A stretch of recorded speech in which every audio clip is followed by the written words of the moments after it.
On our wedding day, he left me there alone and disappeared. I was 4 months pregnant and tried calling him countless times. At first, he didn't pick up, then his phone was turned off. Whispers started spreading around, first time seeing a groom ditch a wedding. Serves her right, a shotgun wedding with no decency, no wonder he left. I stood there confused, trying to console the guests as they slowly left. All day, I foolishly waited at the street corner, hoping he'd show, but he never did. An aunt nearby casually mentioned, "Peter looks like your dad's ex-wife's son, maybe he's back for revenge." On my way home, that sentence kept playing in my head. Lost in my thoughts, my car crashed with a truck, and both me and my unborn child perished under it. When I opened my eyes again, I was back 3 months ago, finding out I was pregnant. I held the pregnancy test, sitting on the toilet for a long while. A beam of light shone through the slightly open window, making the 2 bold lines glaringly visible. The pounding of the bathroom water pounded on my heart, leaving a dull ache. The pain from suffocation in my past life hadn't faded when Peter's voice came from outside. "What's wrong?" His voice, typically concise and calm. Just half an hour ago, I was standing at the wedding scene, desperately hoping he'd show. That day in my past life, he came home from work, bringing my favorite bread. I ran out excitedly to hug him, showing him the pregnancy test. Peter's expression was complicated. He held it for a long time. "Are you sure?" Joy froze in my heart, like having a bucket of cold water poured on me. I held back my smile and asked carefully, "You don't want it?" "No." He pursed his lips, looked deeply at me. "We're not married yet. We can get married now, is that okay?" Peter thought for a moment. Okay. Peter and I had been together for 5 years before finally getting married. But recalling the embarrassment and helplessness at my wedding in my past life, gripping a phone amid people's gossip, praying for him to show up, it left me breathless. Before marrying my mom, my dad had a wife. I didn't know their past, nor did I know that from the moment Peter met me, he planned to push me into the abyss. When Peter came in, I was huddled in a corner, pale-faced. The pregnancy test I had hidden was wrapped in tissue in the trash.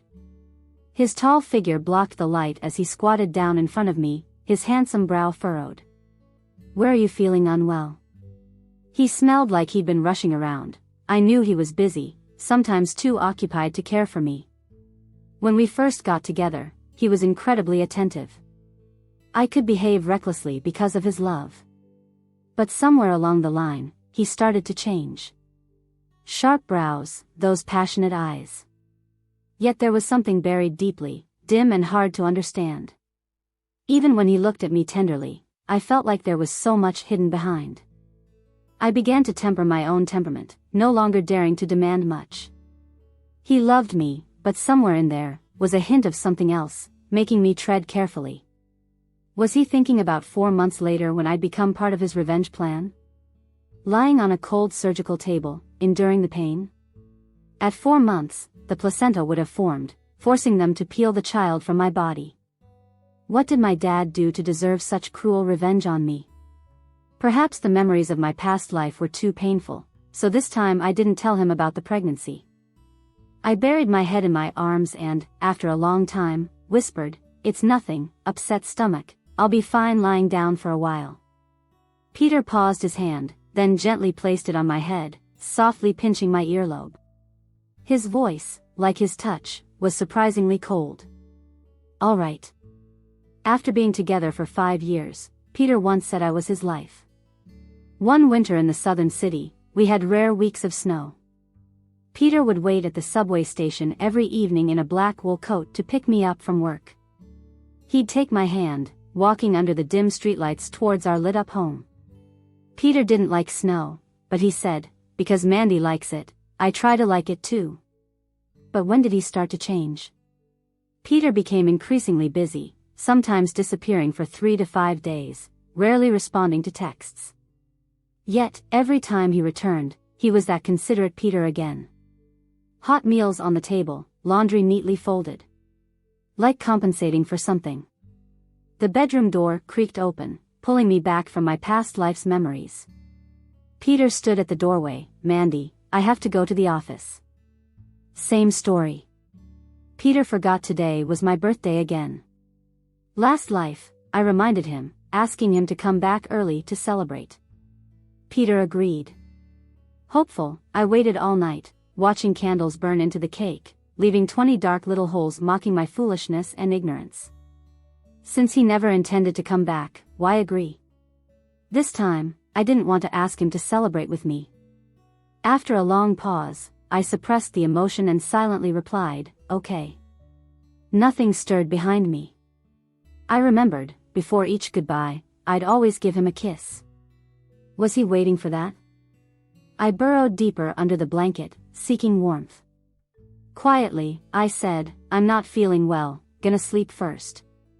"All right." Peter never forced me. The door clicked shut behind him. The sound of a car leaving echoed from downstairs. Silence returned, stifling the entire room again. I gathered my strength, and after a few minutes, got up, dressed, and walked out the door. Honestly, these past years, I knew nothing about Peter. He had a company but never let me visit, and he stayed quiet about meeting the family. If it wasn't for that lady at the wedding last time just blurting things out, I'd still be clueless about how long I've been kept in the dark, being just some pitiful fool. 5 years made me too dependent on him, and this time, I want to break that dependence myself. The fall wind was strong, howling, messing up my hair. I flagged down a cab on the street and gave the driver an address. "Miss, what are you doing in Old Street alone?"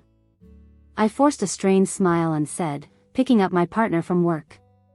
That was Peter's company address. I found it by accident on Peter's phone in another life, otherwise, he'd never tell me where the company was. Back then, he disappeared frequently, gone for 3 or 4 days at a time. I thought it was just the hectic startup phase, but was it really? I clenched my purse tight, my heartbeat pounding in my ears. The car slowly stopped by the roadside, headlights glowing. The driver lit a cigarette. "Miss, sure this is the place?" It wasn't an office building but an apartment. The gray sky loomed over the apartment, with a sycamore tree standing in the chill, oppressive wind. The car heater was on. Sitting there, peering through the window, I plainly saw Peter turn out of an alley with another woman. A sharp, splitting pain tore through me, ripping at my soul. Years of waiting and hoping suddenly felt cheap and worthless. The woman was young, slender, wearing Peter's scarf, her smile bright and charming. Peter said he loved my dimples when I smiled. She had them too. She carried fresh fruits and veggies, plus Peter's favorite beer. Peter's hands were in his pockets, a stylish lady's bag hanging off his forearm. He dawdled behind her, indulgently watching her light step in his view, all eyes and mind on her. They chatted and laughed all the way into the building. Just before entering, she turned, pushed him against the wall, and stood on her toes. A gust of wind slammed the door, cutting off my view, leaving only the hint of red high heels bouncing cheerfully. The car's hazard lights flashed on, ticking away, and the driver flicked his cigarette ash out the window. "Miss, better let go. Best to move on early." I slowly clenched my hand, and the next second found myself bolting out of the car. "Peter! You bastard!" My shout was drowned out by blaring horns. I tripped over a manhole cover, crashing hard into filthy fallen leaves, scraping my skin. Then the road was barren, all traces vanished. The door swung loosely in the wind. The people who stood there were gone. I felt like I'd been slapped hard, both painful and loud. In the end, the driver helped me back into the car. He sighed, "There's no point in making a scene. Sometimes, things are just meant to be. The heart of a person is something you can't clutch." This birthday, I turned the house upside down, including Peter's office and bedroom. I frantically searched for proof of his affair. I kept at it till midnight until I was collapsed on the floor, clutching my aching stomach, curled up. Spotless. No evidence of cheating, not even a trace of his own life. The computer had no password, almost like a new machine, not a single search record. I had seen him countless times in front of the computer, working on something. So why erase it? The toothbrush, socks, underwear I bought him were all neatly stacked. In a hidden corner of the office, I found all the gifts I'd given him over the years, mostly unopened. As if he was purposefully erasing any trace of my presence. The warm happiness, carefully crafted over time, suddenly burst like a bubble. He pretended to love me, while behind my back, he built a life with another woman. Don't want it for real? Lying on the bed, the doctor pressed the cold probe on my belly. It's just 1 month, soon enough the heartbeat will be visible. Last life, Peter was there when I found out I was pregnant. I had chatted away with excitement. He, on the other hand, stared at the ultrasound picture for a long time. What can you see from something as tiny as a bean? I thought he didn't like kids, but later listening to the fetal sounds became his habit. The reality versus my memories was so contradictory. I couldn't persuade myself that Peter never loved me, nor could I firmly believe that he did. The doctor handed me the report, just like in that past life, small and illegible. If you don't want it, tell the doctor over there, and they'll give you a form for termination. As I left, she added, Miss, next time, bring the baby's father. Pregnancy isn't just one person's responsibility. I thanked the doctor and walked down the hallway.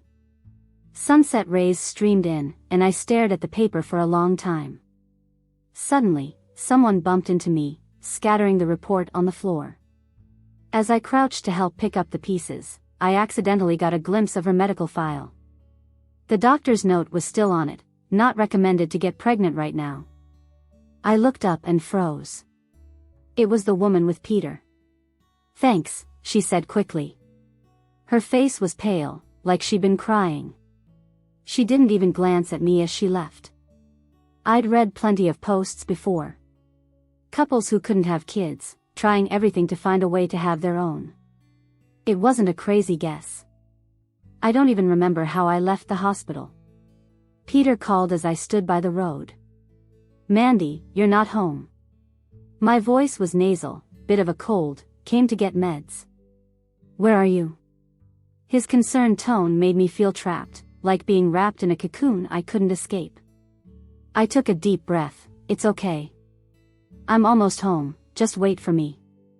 I sat on a stone block outside the hospital for a long time until I was freezing. Then finally flagged down a cab to go home. The days grew dark early in late fall. When I got to my building, I saw Peter waiting with a coat in his arms. Standing next to him was that woman. My steps halted suddenly, my heart felt like it was being torn open, the flesh ripped piece by piece. Painful. Peter saw me, his expression softened, and he came over quickly, wrapping me in that familiar wool scarf. That's my partner, Christina. I don't know if I imagined it, but I could smell women's cosmetics on the scarf. Christina reached out her hand. Hi, I'm... A wave of nausea hit me, and I kneeled by a flower bed, dry heaving desperately. At that moment, I wanted so badly to scream at Christina to go away, for Peter to leave too. Christina watched me inquisitively. Peter knelt by my side, patting my back, opened a bottle of water, and asked, still not feeling well?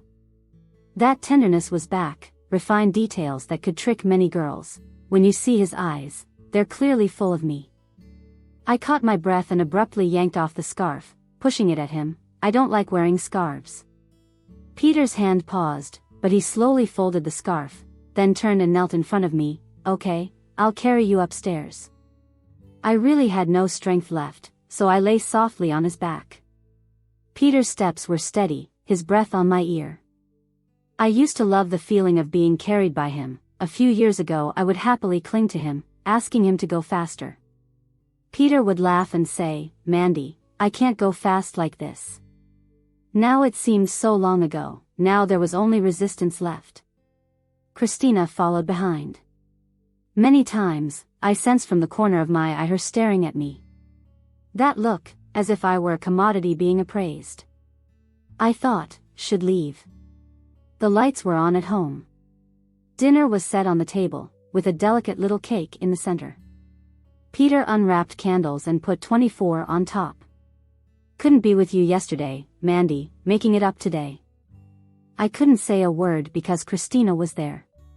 She sat across, smiling at me. I heard it's your birthday today. Can you drink?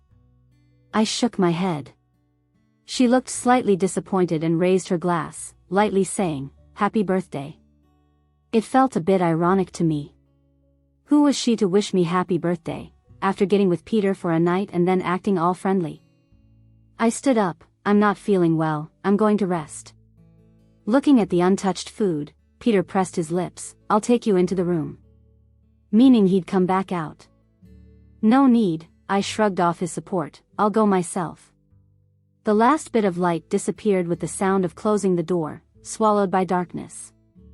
I leaned against the door, taking a deep breath. Memories of Peter from the last 5 years flashed before my eyes. The time he ran out in the rain to get me medicine for cramps, that year the car fell into a river, Peter carried me on his shoulders and told me to grab the life ring, not to worry about him. When I had a high fever, he carried me to 3 different hospitals, staying up all night himself. I didn't want to believe he could love someone else, just like I once couldn't believe someone could love me so much they'd risk their life. It took me 3 years to convince myself I was lucky. And another 2 to pull that belief out by the roots. I leaned against the door. I could hear the conversation outside through its poor soundproofing. Christina's voice was low, almost inaudible. You need to think about our next plan carefully. Peter was quiet for a long time, I know. Having second thoughts? Christina laughed softly. Just this once, it'll get better. Christina left. The living room was dimly lit. Peter sat with his back to me in a chair, half his face bathed in the moonlight, distant and cold. I stood by the bedroom door, clutching the report in my hand, and walked to Peter. He looked tired, blinking when he saw me. You didn't eat much tonight. I sat down in the chair opposite him. I want some noodles. Okay, I'll make some. Peter stood up, gathering things. Amidst the leftover food was the untouched little cake. He cleaned everything up except the cake, placing it in front of me. Mandy, I haven't wished you happy birthday yet. He leaned down, brushed my hair aside, and planted a kiss. That was how he always comforted me when he messed up. I understood the look in his eyes, guilt. That guilt was more painful than anything else. I tilted my head back, my voice hoarse. Peter, what did you do wrong this time? He was startled, his eyes shifting away as he focused on lighting candles. Mandy, don't overthink it. Just enjoy your birthday tonight. But my birthday was yesterday. I clenched my hands, the report card I meant to show him now a crumpled mess. Where were you yesterday? Peter frowned slightly, halted, and his gaze turned cold. I was at the office. Through the flickering candlelight, I locked eyes with him and said, 43 Anthony Street, your office, right? That rundown apartment and a pretty female employee. Peter's expression changed, slamming the cake down on the table. He barked, enough. He stood up, his eyes icy. Mandy, don't do this next time. I was stunned. Peter had never yelled at me like that before. So I'm the one at fault? Tears that I'd held back finally fell, my lips quivering as I smashed the cake and shouted hysterically, do I need to apologize for catching you kissing someone else? The red ribbon from the cake lay limp on the floor. The cake shop's owner always ties a red ribbon for every female customer who buys a cake. This was the first time I'd ever yelled at Peter like a madwoman. Even buying a cake for me, he had to let her do it. I was trembling with rage, all over the place. What am I? A broodmare, kept by you and your wife? Or just a fool being played? Peter's face was ashen, fists clenched tight, propped against the table, his knuckles white. Veins bulged on his forehead, and the second he was about to argue, he closed his eyes, taking a deep breath. Mandy, it's not what you think. Let's not fight, okay? I threw the report card at his feet. Fine, explain. Silence followed. He bent down to pick up the report card, the ultrasound reflected in his eyes, and his fingers trembled slightly. Joy? Fear? I couldn't read the complexity in his gaze. After a long pause, he called my name. Mandy. I understood everything.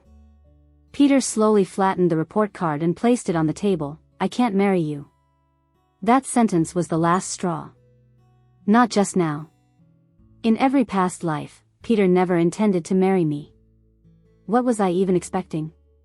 Does Peter have some excuse that could justify wasting 5 years of a girl's youth with lies?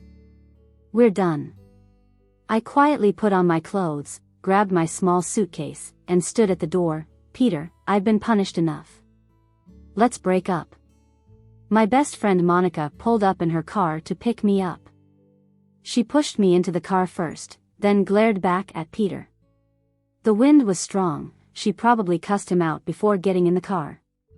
As the car started, I saw Peter standing at the door, a light from behind casting a long shadow of him. Jerk. What a piece of trash. Monica cursed as she started the car. In the rear-view mirror, Peter shrank smaller and smaller until he was swallowed up by the night.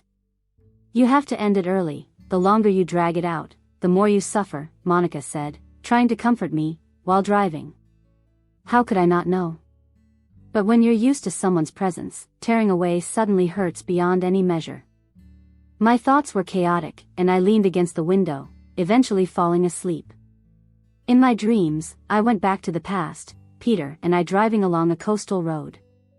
The sun was blazing that day, and I wore a straw hat, sticking my head out to feel the sea breeze.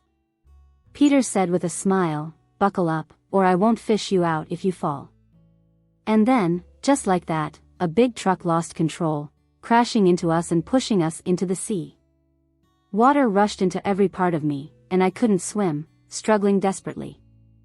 At the crucial moment, Peter pressed against my waist, lifting me above the water. The waves were strong, and I was thrashing helplessly like a non-swimmer. In the distance, a fishing boat tossed out a life ring. Peter pushed me towards it. "Mandy, push against my shoulder, go ahead, yeah, reach for the life ring and put it on." "What about you?" I wanted to pull him with me, but he pushed my hand away. "The waves are too big, 2 people would be too slow, I might not make it." "Don't worry about me." The next second, a wave came crashing over, and Peter was gone. Peter. I woke up with a start and found myself still lying in my friend's car. We had just driven past an intersection. Monica casually reminded me, "You just broke up with him." Outside, it started raining at some point. Since autumn began, it's gotten colder by the day. I thought of that day when Peter got knocked off by a wave. Later, fishermen found him gripping the ladder on the side of a boat, half his body soaked in water, almost exhausted. As soon as Peter climbed up, he lay flat on the deck, sunlight glaring down on his pale face. I knelt beside him, sobbing so hard I nearly couldn't catch my breath. Peter wrapped his arms around me, pulling me down, and kissed me fiercely. He said, "Mandy, I will always love you." A loud honk snapped me back to the present. Peter was gone. All that was left were the red brake lights ahead and the steady autumn rain. "Mandy, everything will pass." I curled up a bit. "Next week, we're terminating the pregnancy. This life, expected for 4 months, should be said goodbye to." I saw Christina again 2 weeks later. Monica was with me, heading home from the hospital, when we ran into her coming out of a consultation room. There was a hint of joy on her face as she repeatedly thanked the doctor inside. The doctor sounded distant as they advised, "In early pregnancy, avoid strenuous activities, and be careful with your partner." Turns out they have a kid now. What a coincidence, I just terminated mine. Peter didn't see me. He turned and went down the stairs. Monica nudged me, "Mandy, your body isn't well yet. Don't stand too long, let's go home." I hadn't told my parents about this. They've lived their entire lives by the book. Having gotten pregnant before marriage, they already scolded me plenty in the past life. I don't want to be scolded more. Monica's car was parked in the lot behind the hospital. Passing through an outdoor corridor, I ran into Peter. In the deep autumn chill, he stood braving the wind, wrapped in a black windbreaker, one I might have bought him last year. His figure was straight, leaning against the wall with eyes cast down, like a husband waiting for his wife's checkup to finish. When I thought of leaving, he already noticed me. He immediately straightened up, the report flapping in his hand from the wind. For a moment, neither of us spoke. Monica huffed, "Ignore him." Peter said nothing, but his dark eyes locked onto me, his pale face looking almost sick. I shoved the report into his coat pocket, looking at him with tear-filled eyes. I terminated the pregnancy.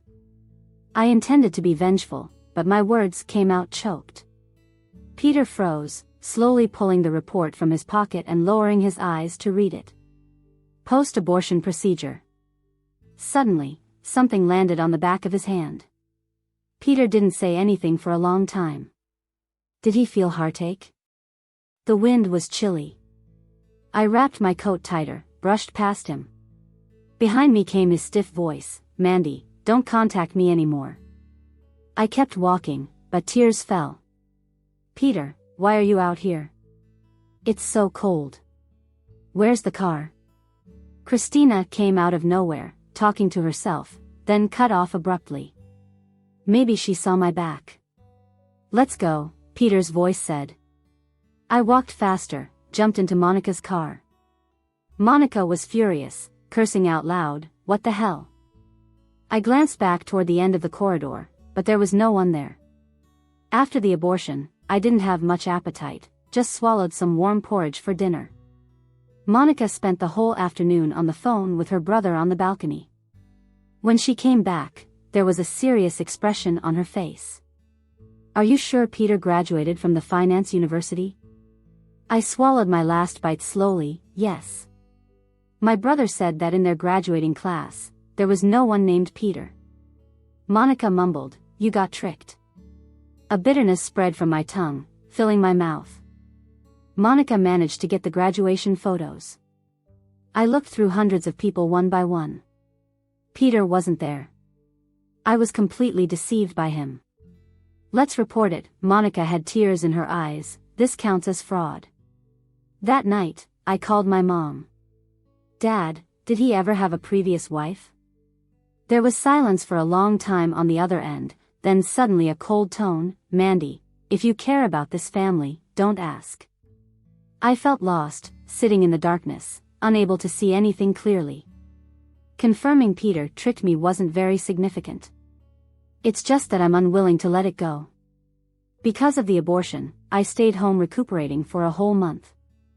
Once I was well enough, it was already winter. Winter's damp chill crept into your bones with the wind.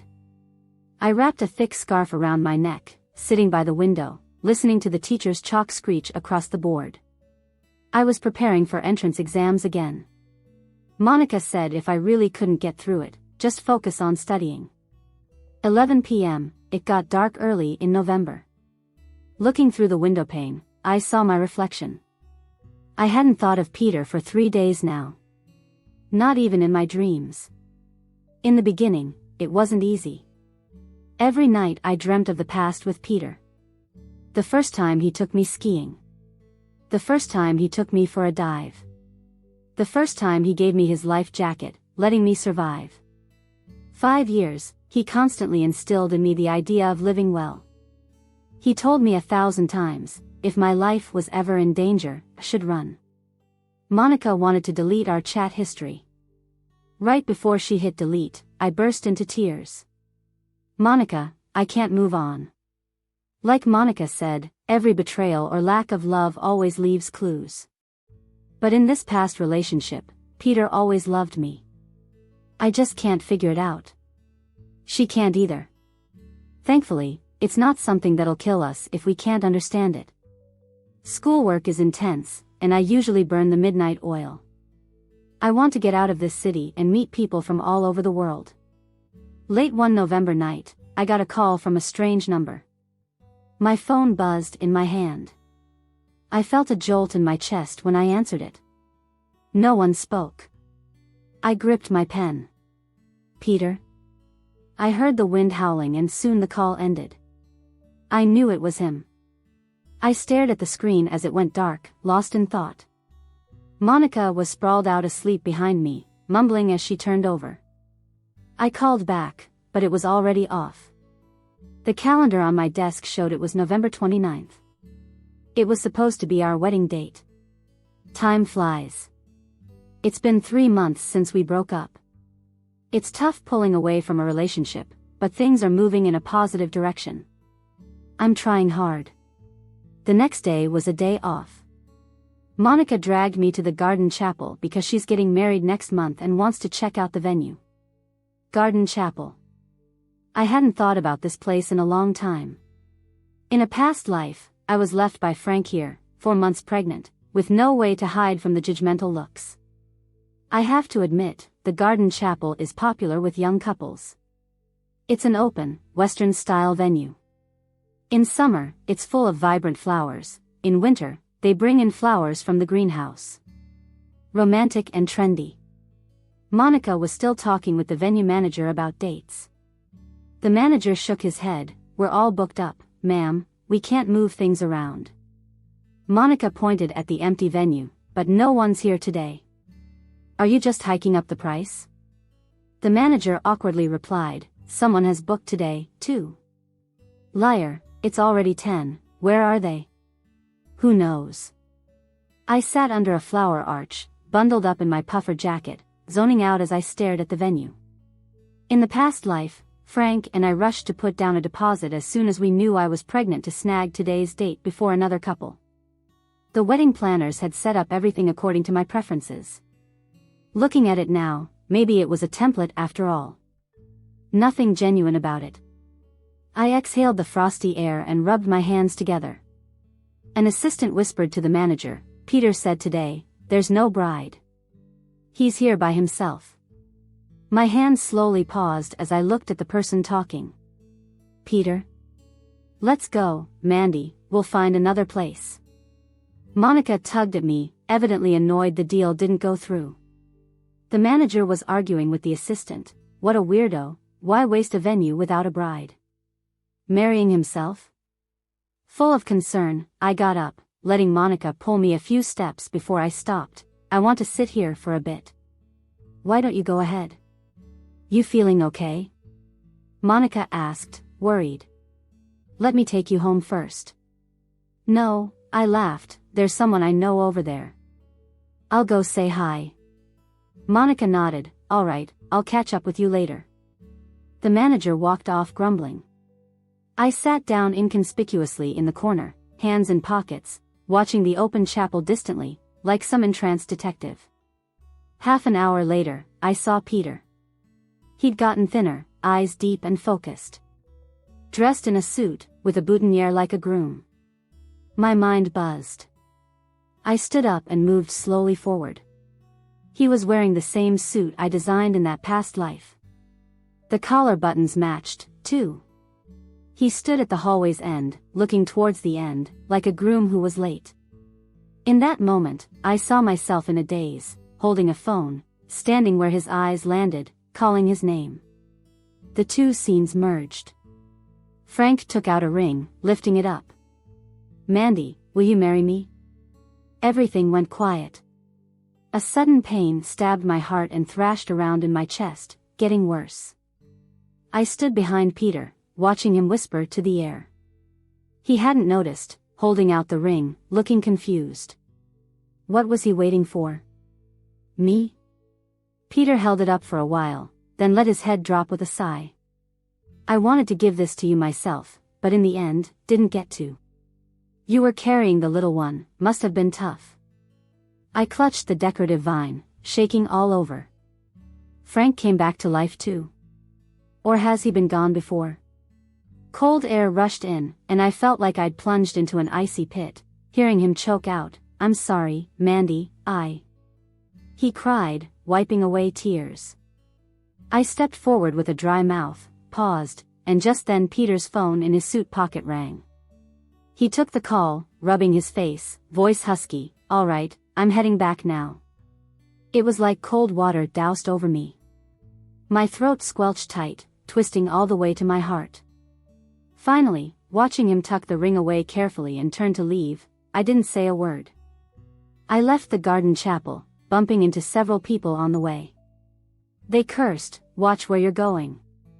No apology after bumping into someone? The evening rush was busy with traffic. Red and green lights dazzled, car horns blared, and the noise melded into a swirl of illuminated chaos in my senses, leaving only ringing in my ears. On the big screen at the intersection, a news ticker rolled. I numbly lifted my head, the news headline etched into my eyes. There was a violent attack on local police, and 3 officers died in the line of duty. A guy with a square face, a tall darker one, and a young one. Their names, Sam, Frank, and David. I stared at it for a while before collapsing on the curb, hearing nothing. In the past life, before marriage day, Peter came home to find a bunch of photos scattered on the table.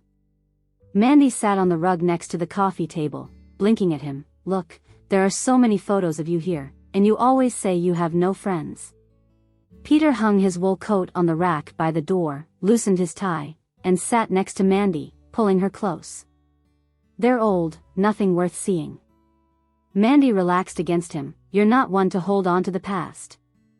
She pulled out a photo. "Who are these 2 older guys and the young boy?" Peter paused for a moment. "They were all brothers who started up their business together." Mandy feigned sadness and sighed. "They say businessmen are all about profits. Did you guys fall out so badly that you can't even be friends?" "No," Peter smiled. "We're just on different paths. If our companies got mixed up and something happened to me, I'd end up dragging them down too." Mandy found this excuse amusing. "Are you in the mafia or something? Not seeing each other anymore? That'd be best." She couldn't understand Peter's logic at all. Crossing her arms, she mumbled, "So you won't be friends, but your girlfriend won't get dragged down with you?" Peter's face tensed up. "No, she won't." Mandy giggled, sitting on Peter's lap while wrapping her arms around his neck. In a sweet voice, she asked, "Do you love me that much?" Peter's ears turned red. He looked at Mandy with sincerity, gently touching her head. "I would never drag Mandy into anything." Mandy had a sudden thought and leaned closer.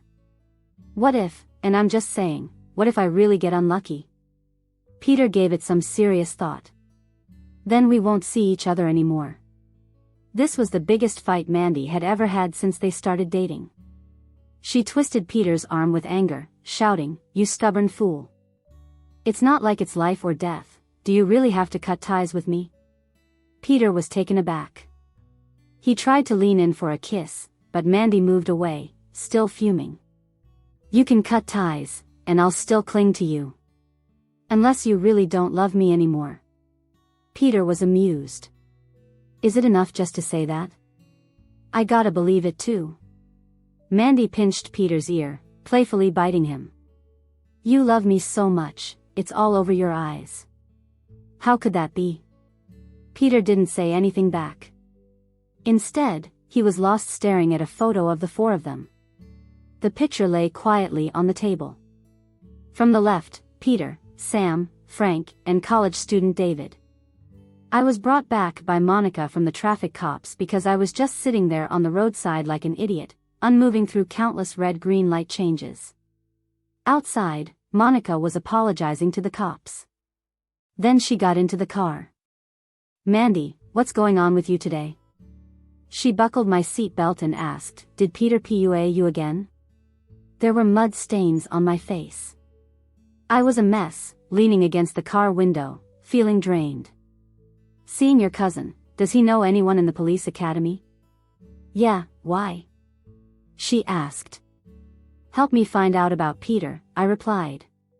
In the rear-view mirror, my face was pale as a ghost. Monica paused while buckling her seatbelt, seemingly realizing something. Her expression changed. "Okay." This time, it was Monica's cousin who called me.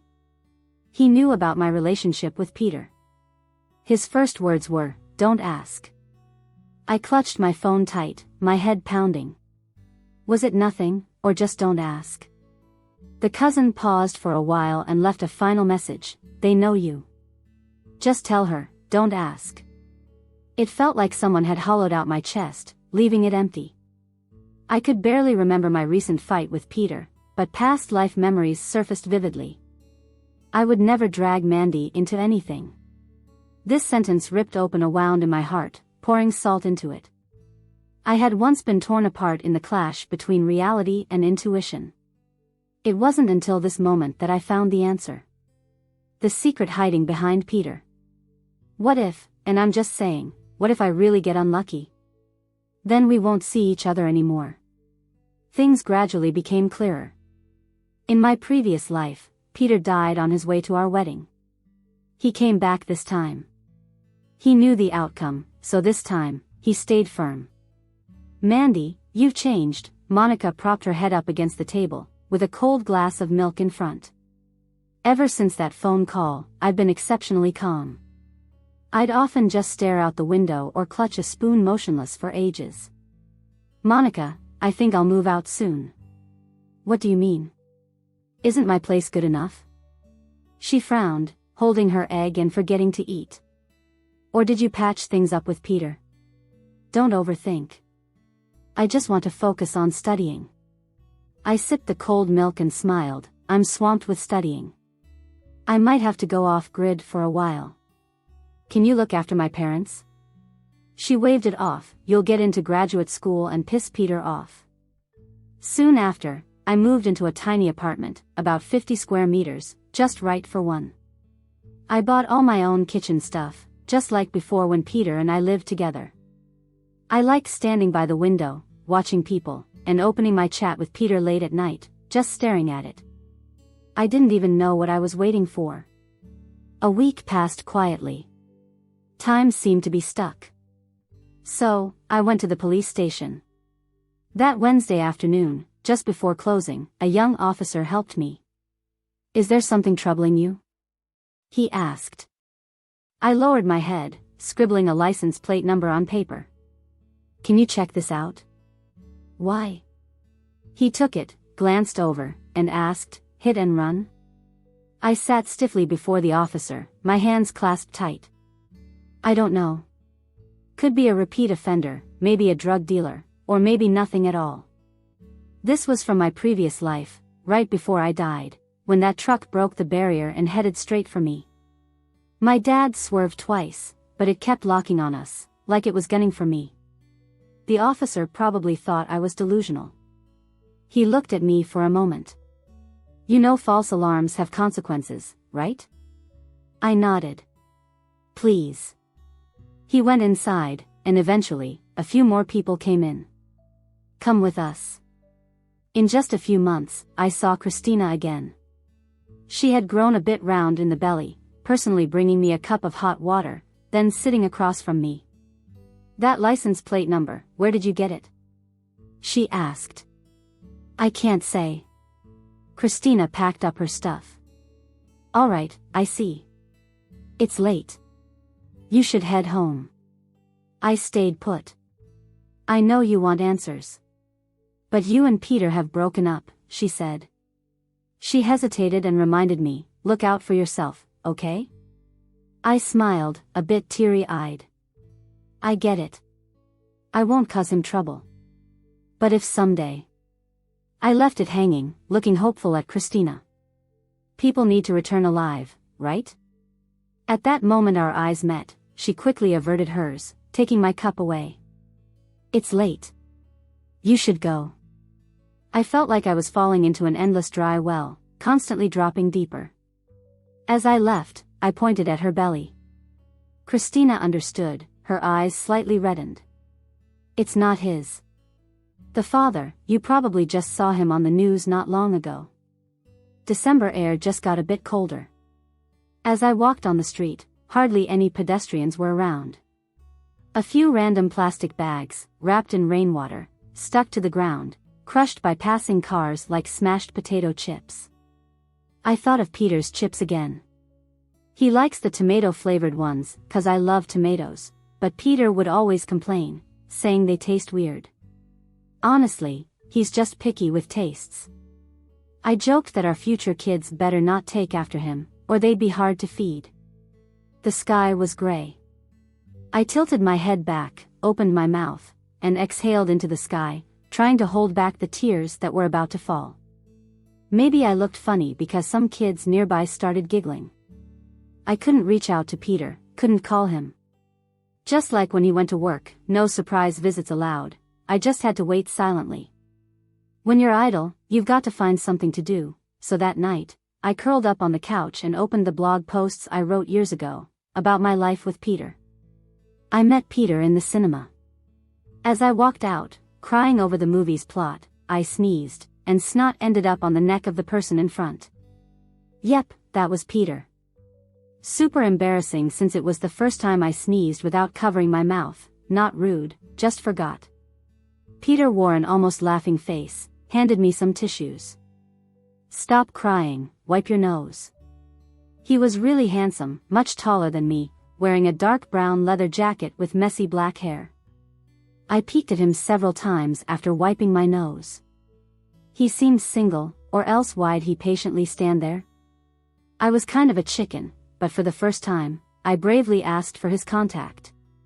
Peter was hard to charm initially. I'd say 3 things, he'd reply once. But I've always been persistent, bothered him every day. Peter later called my behavior relentless pursuit. I teased, why do you fall for it, then? Peter ignored me. About a week in, Peter and I had our first fight. He vanished for 3 days, hadn't replied to my messages. I was insecure, whatever I'd get as a kid always got snatched away, a recurring pattern. Past boyfriends didn't work out either, there'd always be another person involved. So, when Peter disappeared, I assumed we broke up. While I was packing, he returned. Thought he was crazy. Ignored him. He went into the kitchen, from the sounds, started cooking. I swear, I accidentally glanced and noticed he'd gotten roughed up. I couldn't help but asked why. Peter said he ran into some trouble. His business was new, issues were expected. Why hadn't he messaged me? Peter said his phone got trashed, couldn't see anything. What does he really do? Nothing illegal, I hope. Peter remembered my number. Even if the phone's lost at sea, he could reach me. Young entrepreneurs these days, always working around the clock, hard to meet, you know? Word to the wise, find someone like Peter, but he's got a strong work ethic. Peter's a soft-hearted guy despite his tough exterior. I used to be skeptical about love, but upon experiencing it, I've got butterflies. So, what now? I want marriage, but he doesn't seem to want it. Sorry, it's been a while, almost 2 years. We're stable now. Thanks for the good wishes. Time paused a year ago, with tons urging me for updates. Turns out, Frank and I had so many memories.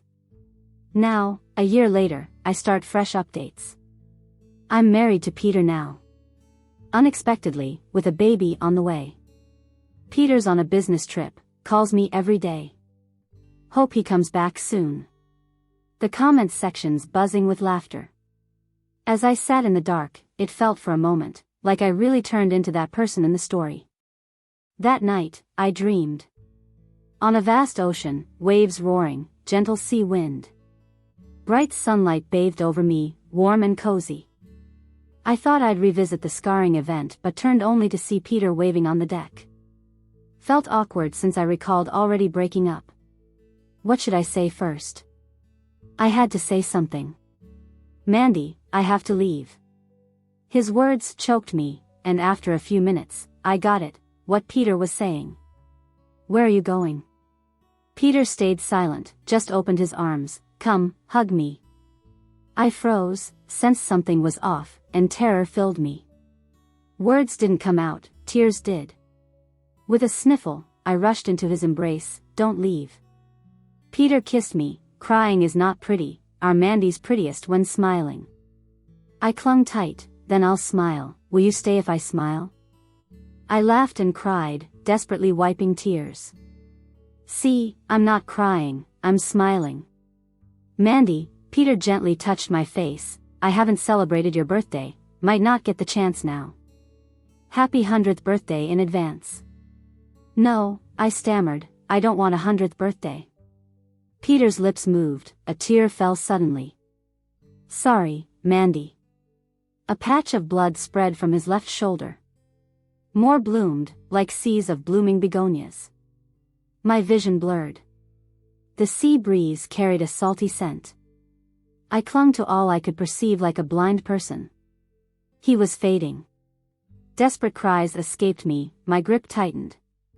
Finally, he softly whispered, "Marry someone else." Dawn approached as I sat in drowning dark, frantically typing on my phone. Tears fell, smudging the letters. Peter just called, he's back tomorrow. Had a nightmare, woke up scared, they say dreams are opposite of reality. Long night, the world sleeps. Only silence responded. Till dawn, I moved robotically, dressed, and went to the police station. The streetlights are still on. I'm standing at the door, braving the cold wind, my hands and feet freezing. Honestly, I don't even know what I'm waiting for, just waiting. Maybe the next second, Peter will show up at the street corner. I remember that day at the garden hall. If I'd called out to him and said a few more words, maybe I wouldn't have to wait this long. I take out my phone and scroll through posts. How to win back your ex-boyfriend. Send a message first. But I don't dare to send it. I've written something like, "What are you up to? I miss you." My finger rests on the send button but doesn't press it. I tell myself to wait a little longer. Peter is sleeping now, I'll send it when it's daylight. Dawn is near. Just as the streetlights go out, a black car turns the corner. The tires crunch on the gravel road. I clutch my phone, staring at it without moving. The car stops slowly in front of the police station, and 4 men get out. With the sky barely lit, they cut through the night, walking towards me. They're strangers, walking in sync. My grip tightens, my breathing quickens, my lips tremble. My ears are pounding, and I'm almost suffocating. They stop in front of me and salute in unison. My phone slips from my grip and crashes to the ground, screen shattered. The message never gets sent. The early hours of December 13, 2021, hit the coldest point of the winter. I collapse on the frost-covered ground, crying my heart out. Peter, he's left me. There's no name on Peter's tombstone. It snowed on the day of the memorial. I trudged through the entrance, muddy and soaked, my boots barely recognizable.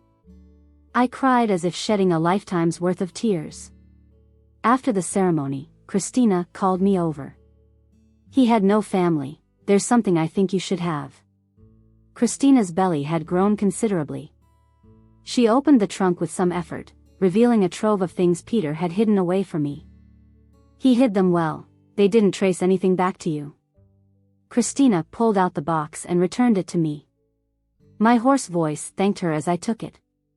There was one more thing. Christina fished in her pocket and took out a wedding ring found on him the last time I saw Peter, the ring he was holding. I slipped the ring onto my ring finger. It fit perfectly. Christina hesitated. You could find someone else. I waved her off. I already did, and I don't need anyone else. Her words got stuck in her throat, then she sighed. I think he was kind of cold. The past few months, he's been crazy trying to cut ties with you. Sometimes, she paused, I'd wonder if he thought not doing that might kill you. I stood against the cold wind, speechless. Peter, did you know something too? Christina frowned. The license plate number you gave us was correct. Without you, we might have lost more people.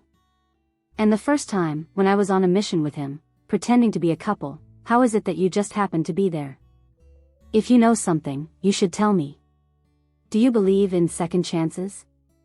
I interrupted her. Christina seemed dumbfounded, clearly not a believer. I carried on. At first, I felt like getting a second chance was a gift from God. I bet Peter felt the same, but I wanted it for myself. He wanted it for me. Christina, I've never felt so despicable. Why do moments suddenly become so vivid in memory later on? The day I had the abortion, I think Peter cried. And the day before the wedding, he called me. The next day, he stood at the wedding, professing his love to thin air. Do you think if I'd stepped up to stop him back then, he wouldn't have died? But I was scared, suspecting who he really was. I feared ruining his plan. I kept thinking there'd be another chance. I was really hoping to clear the air and get back together. After all those times, why not wait one more time? I didn't cause a scene, didn't call Peter. I thought he'd be okay. He got a second chance, how could he not win this time? Christina, when I was at his tombstone earlier, I couldn't figure out what I could have done to change the ending. If dying could change everything, I decided to give it a try. Christina patted my shoulder, her look serious. It wasn't your fault, Peter said. He feared you'd feel guilty. Some things he chose not to let you know, and you have no way of knowing. Mandy, try to see things differently. In a few days, I'll take you to see a therapist. It's necessary. Just as I was opening up a bit, the door slammed shut, and clarity struck me hard. Peter's gone, and in this world, no one else understands me. Okay, then. I touched the ring again. I still want to ask about his last moments. Christina swallowed. He was peaceful, didn't suffer. She quickly looked down. I have something to do, need to go. I hugged Peter's box of belongings, blankly watching her leave, eyes swollen, unable to shed a tear. Turning around, Mom and Dad stood outside with umbrellas, waiting. Dad held a bouquet, placing it next to Peter. Mother and son reunited. Mary, now someone's with you. The gravestone of Mary bore no name either. Mom stood behind, rubbing her reddened eyes. Mary, I'm sorry. Only now do I know he's your son. Mary was probably Dad's ex-wife. Peter was her son. The sky grew drearier. Finally, winter's first snow fell. I looked up at the fluttering snowfall, recalling last winter, when Peter stood outside, building snowmen for me. 3 of them? Peter replied, 2 big ones and a little one. I blushed and chased him. Peter, you're shameless. Peter laughed, dodging as I pinched his ear. Okay, I won't say it, I'll listen to you. I squatted in front of Peter's tombstone, molded snow into 3 tiny snowmen. 2 big ones and a small one. Pointing at them, I said, Peter, look, you, me, and him. Mom and Dad waited outside. Mandy, time to go. I wiped my eyes, traced the tombstone again, knowing I couldn't keep coming here. Don't worry, I'll carry you in my heart. Peter's epilogue. When did I realize Mandy had been reborn too? It was probably when she was crouched in the corner, hiding the pregnancy test in the trash can. I'd always been worried she'd be targeted for revenge. So, after lying low for years and finally coming out on top, I decided to marry her. But you don't achieve peace just by taking out a few people. There are always some who slip through, and they came after me and Mandy. I died on the way to our wedding. A steel rod pierced me, nailing me to the car. I was just a mile from the wedding venue. As I died, I didn't dare look towards Mandy, afraid they'd follow my scent and find her waiting at the venue. I always thought being reborn was a gift from above. A reminder with a deadly twist, urging me to find a way out from Mandy sooner. When I was reborn, I stood outside the bathroom door. That day is burned in my memory, because in a few minutes, Mandy would come out beaming, to tell me she was pregnant. In those few minutes, I prepared to say my goodbyes to Mandy, even working out how to convince her to terminate the pregnancy. That statement would cut like a knife through her heart. In my past life, even a moment of hesitation made her upset. Now, would she hit me for suggesting an abortion? 3 minutes dragged like an eternity yet flew by, silent inside, with no movement. What happened? I had a bad feeling and pushed the door open, seeing Mandy curled in the corner. Our eyes met, and I saw the desperate brokenness. My heart clenched, and my scalp tingled. They found Mandy. I had protected her well. No one could find traces of Mandy, even if they dissected my body. Yet, Mandy still died. She was reborn in a tiny bathroom, like an abandoned child, hiding the pregnancy test in the trash, planning to face everything alone. Why did it turn out this way? I couldn't figure it out. But there's another path, hopefully not too late. Mandy remained still. I wanted to hold her but resisted. I couldn't give her any hope. The walls of despair I built needed to protect her later. I was reluctant too, with Mandy's 24th birthday coming up. In my past life, I missed it due to a mission, and she gave me the cold shoulder for a week, not saying a word. Our time was running out, I didn't want that again. So after the mission, I told Christina, yesterday was Mandy's birthday. Then let's make it up, Christina said, wiping off her makeup and wrapping herself in the fur coat Frank bought her. There's this bakery with great cakes. Frank got one there for my last birthday. Christina was planning to have a baby soon and wanted a safer job role. I hesitated for a moment and then suggested, I'll introduce you to Mandy.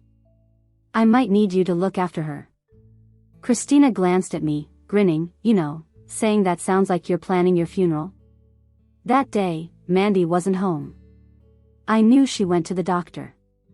Waiting for her to go through with the abortion was torture, like having a guillotine over my head, knowing it'd drop but not when. At night, Mandy's mood was off. She didn't want to see me. Honestly, that was great, she could kick me to the curb and leave. But thinking like that, it felt like being held underwater, unable to breathe. Christina peered at the cake, frowning. Did the store owner tie a ribbon for you? What's up? He only does that for female customers. I thought back, I rushed and didn't leave him time to make a new one, so he sold me an abandoned order. Christina rolled her eyes at me. Guys never get what women fuss about. You should think hard about our next move, she added, referring to the final sting operation. Highly dangerous, one misstep could cause everything to crumble. In my past life, even after taking them all down, I suffered a brutal revenge. This time I had more information. I know, I replied. The wine lingered bitterly in my mouth. I gestured at the closed bedroom door and sighed. Can't bear to? Christina chuckled lightly, just this once, and things will get better. Christina left. Her day hadn't been good either. Heard Frank got hurt recently. Colleagues always joked about them, one a drug cop, the other a detective, like the Mr. and Mrs. Smith of the police world. I was pondering our next steps when the bedroom door opened. Mandy walked out. She hadn't eaten much tonight, and I remembered seeing her looking down every time I saw her. Girls probably sense impending farewells keenly. I wanted to celebrate her last birthday. I hadn't even wished her yet. I wanted to wish her a long life. Then I would leave. But before I could light the candles, Mandy exploded. She'd been following me. It was the first time I lost my cool with Mandy. Did she know that just because my coworker's son shouted dad to me on the street, everything at home went to hell? I seriously warned her not to do it again. Mandy smashed the cake into a mess and yelled at me. It wasn't her fault. From a normal person's perspective, my actions were definitely top tier among jerks. Things had gotten to an unfixable point. When I really thought about it, what was there to fix? Should I tell her the truth and have Mandy take our 4-month-old child with her and die? I slowly flattened out the report, laid it on the table, and said, I can't marry you. I knew every word on that report by heart. On countless nights, I looked at it over and over again. I could picture our child with my eyes closed. Mandy was devastated. Standing by the door with her suitcase, she said, Peter, I've had enough karma. Let's break up. After she left, I sat on the steps in front of our place and lit a cigarette. The sharp taste filled my lungs, and I felt a lot better. I'm confident Mandy will be all right. Back then, my mom took me and married Mandy's dad, and they were crazy in love too. Later, my mom died while working, and 3 years after, Mandy's dad got with someone else, and that's how Mandy came along. I used to feel unjust, wondering why someone who loved my mom so much ended up with someone else, having another child. I watched them from downstairs, looking peaceful as a family of 3. That's when I understood people go towards the light. I am that way. Mandy's dad was that way. And Mandy will be that way too. I followed Mandy for a couple of weeks. Finally, I caught her on her way to the hospital. Christina said that an abortion takes a toll on a woman's body, which worried me, so I hung around outside the hospital. Back when I was with Mandy for checkups, she'd joke, "You're this nervous now. You'll be scared to death when I'm actually giving birth." I was wearing the jacket Mandy bought me, which still had the scent of the detergent she used. I waited for several days, and she was admitted. I grew anxious. I heard abortions come with risks. What if something happened to Mandy? Later, I saw her. She was pale without a hint of color. Her frail body seemed like a gust of wind could blow her away. Mandy handed me a report with a trembling voice. I lost the baby. It felt like being cut open with a knife, repeatedly. Gripping the paper, my head hung low, tears I couldn't hold back. I told her not to contact me anymore. Mandy didn't hesitate, just turned around and left. Christina and Frank are over the moon, expecting a baby, and she bumped into me, excitedly chatting away. I swallowed my emotions and walked past. At the corner, I paused until Mandy got into a car with someone's help, then turned back. Christina's eyes were cold. "Are you crazy? Why treat her like that?" Did I have another choice? I asked. "We can't say a word about this." Should I have told her I have cancer? Christina muttered, weakly protesting, "Even cancer is better than tormenting her like this. She's only 24. No point in holding on," I said feebly. "If she doesn't give up on me, how will she handle raising a kid with no dad?" Christina stayed silent. She never liked bringing up death. Neither did I. Yet when I faced my fatal accident with my eyes wide open, I realized my biggest wish was to really know Mandy. By late November, I often dreamt of Mandy. Dreamed she got married and had a happy family. Probably 'cause it's getting cold, needing something to dream about to ward off the chill. That night, I saw a gentian at the window. Bought it on a whim walking past a flower shop, keeping it in the greenhouse during the cold. Take care of it well, though it might still wither. Tomorrow was our planned wedding day. I booked the venue as planned, used all of Mandy's designs, and got the ring she loved. I really did want to marry her. If nothing went wrong that day, she'd be my wife by now. And we'd have our 4-month-old child. I called Mandy. Her voice came through hoarse from the other end. "Peter?" I just quietly listened to her breathing and eventually hung up. November 29th. I went to the wedding venue. It was my first time in a formal suit, walking down the aisle. I never got to see Mandy in a wedding dress. She promised it'd be a surprise. Now, I could only imagine. The ring box in my pocket was warm from holding it. 5 years with Mandy, and I couldn't even put a ring on her finger. There's a real sense of regret. I wanted to say more, but suddenly got a call. Frank was dead. They attacked Frank and a few guys with him to retaliate against Christina, hoping to lure her out. Plans changed and had to move forward. Before leaving, I thought I heard Mandy crying, but maybe it was just my imagination. This time, I might not come back. November 30th. An illegal trade. The dealers were more difficult than expected, and they made me test the drugs. I did, convulsing, foaming. Actually, I dreaded the next day most. They let their guard down, and the operation went smoothly. December 2nd. Something felt off. I was exposed. Unbelievable that ancient torture methods are still seen in modern times. December 4th. I'm out of good flesh. They tortured me, asked about my family, colleagues. I didn't say a word. Mandy, I couldn't even think about her. She's probably studying. Keep at it, Mandy, I'd love to see you get a master's degree. December 6th. I'm likely dying. Blood pooled around, shivering without warmth. Mandy, dress warmly. I figure it's not just from losing blood but perhaps the weather too. I overheard it's going to rain tomorrow while they watched TV. Remember your umbrella. December 9th. The guy across was playing with a knife, cursing, "This cop sure is tough, might as well gut him." I gave him a glare, and he came at me with the knife. Mandy, on December 12th, I went blind. I can't see a thing. But now I can always picture Mandy's face in my mind. It's frustrating.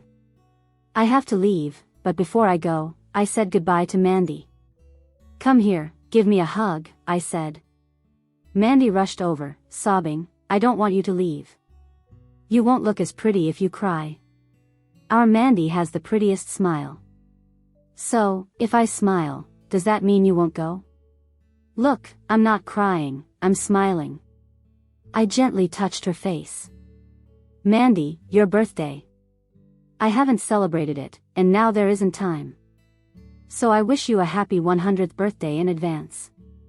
There was something I really wanted to say to her. "I'm sorry, Mandy. I'm a cop." But sadly, she couldn't hear it. And I hoped she never would. I just wanted her to live an ordinary life. I'm not afraid of dying, I'm just scared how Mandy will go on without me. I hugged her and then patted her head, "Marry someone else." December 13th. My colleagues came. They pushed me up there, gun pointed at me. The sea breeze was salty, and then came the gunshot. In that last moment, I felt like I saw the bluest sky. It was as pure as Mandy's dress hem. 40 years later, Vera was working at a nursing home. After graduating, she finally got a job here. In just half a month, she memorized all the rules and procedures. The director said this place housed elderly who had lost their only children. Without kids, they're sent here so they can live out their days peacefully. There's one elderly woman who needs special attention. She has depression. They say she lost her husband when she was young and had a miscarriage too. She lived alone for over 40 years and refused to remarry. When they brought her in, they said her name was Mandy. Normally, you shouldn't ask too many questions about people like her. Vera knocked on the door and asked softly, "Mandy, are you up?" The door opened, and there was an elderly woman in a wheelchair sitting quietly. Her eyes were dark and seemed to have seen a lot in life. Mandy's room was filled with plants. Even talking to people, she'd smile, showing no signs of depression. Vera noticed her ring, outdated by today's standards but probably very trendy and expensive back in the day. Mandy let her in. Vera was careful and didn't dare to meet Mandy's eyes, because a while back Mandy was diagnosed with a brain tumor. Even if they remove it, it's bound to come back quickly. She'll become more confused and forgetful. With no family, there wasn't anyone to sign for her surgery. Years ago, when she was still aware, she signed a form refusing any life-saving measures. Vera remembered the director's expression as he explained, "She's alive, but it's just suffering. Without aggressive treatment, depression would get worse." But Mandy was living well, and Vera couldn't figure out why. Vera had once loved someone for 5 years, but after graduation, different life plans took them separate ways. Loyalty feels like an old myth now. Myths aren't real. When Vera packed things up, she found an old phone in a drawer. The system barely ran. Very few sites from over 40 years ago could open. She knew she shouldn't be snooping. But she accidentally turned on the screen and saw, "This month, my grandkids came to visit. My memory's slipping, Peter lives here with me and pushes me to see the sea every day. We've watched the sea for 40 years. The most recent entry was just minutes old. Today, I'm all dressed up to see Peter." Vera felt a strange sensation she couldn't place. Turning around, the room was empty. Cold sweat drenched her. Rule number 1, never let your charge leave your sight. Vera stumbled out of the room and frantically called her colleagues. It reached the director. They checked the surveillance and saw Mandy will herself down the gravel path towards the vast sea behind the home. "There's a steep cliff there." Everyone rushed out. It had been half an hour since Mandy left. The director was already thinking about how to write his resignation, but thankfully, Mandy had no relatives to demand compensation. Even in late June, summer hadn't fully warmed the beach. The cool breeze blew from the sea. The sun was bright, it was a beautiful day. Vera led the charge. On the bare cliff, a small wheelchair sat at the edge, facing the sea. Mandy was quietly sitting in it, her old pearl earrings catching the sun's light. Her attire was bright, evoking a fashion sense from decades prior. Her frail arms stuck out from a puffed sleeve, resting elegantly in front of her. Vera sighed with relief, jogged over, and called, "Mandy. Next time, let me know when you're going out." She got closer, seeing Mandy still staring straight ahead, not responding.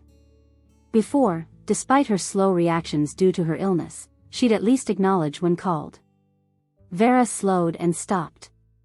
Staring at the endless coastline, she suddenly felt like crying. Gently placing a hand on Mandy's shoulder, she found her cool to the touch. Vera had seen many elders pass. Mandy, in the beautiful morning, quietly faced the sea and left. She was 64. Cancer had claimed her. The director and others stopped, sensing something. Suddenly, the director recalled Mandy's first day. She had asked, "Today is International Day Against Drug Abuse and Illicit Trafficking. Can we put up a banner?" Mandy's epilogue. Peter. A few months after he passed away, Christina dragged me down from the rooftop. She yelled, "Are you crazy? If you die, how am I supposed to face Peter?" I slumped to the ground and said, "He came to see me before he died." Christina said, "You dream about what you think about during the day. He's gone, move forward, live well." I acted like I didn't hear her. I continued, "He was on the deck, his left hand hurt." Christina started crying with just one sentence. I knew I was right. When I saw Peter, there was only a box of ashes. I'm afraid they never even found a whole body.